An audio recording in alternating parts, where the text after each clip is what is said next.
Pilgrim image ng Black Nazarene ng Quiapo dinala sa Our Lady of Purification Parish sa Binmalay, Pangasinan. Naritong report.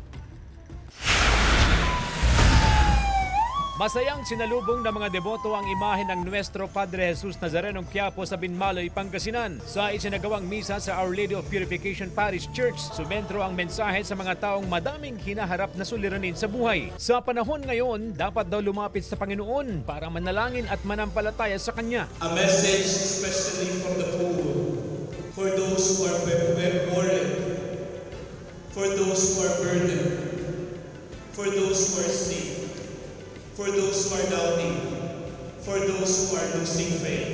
God has not forgotten you. Malaking tulong daw ang pagdadala nila ng imahe ng Jesus Nazareno dahil nailalapit ito sa mga tao para magkaroon ng debosyon sa poon.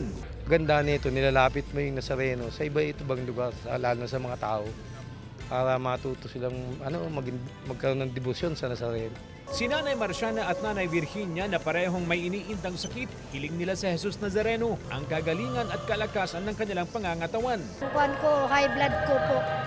At saka yung mga gout ko. Masakit ang mga tuhod ko.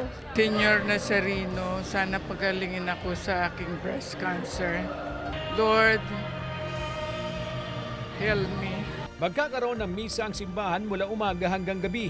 Binuksan sa publiko ang imahe ng Jesus Nazareno para sa pahalig. Ilalagak ang imahe ng Jesus Nazareno sa simbahan hanggang sa Sabado. Kasama si Henry Duminsil, CJ Torida, One North, Central Luzon.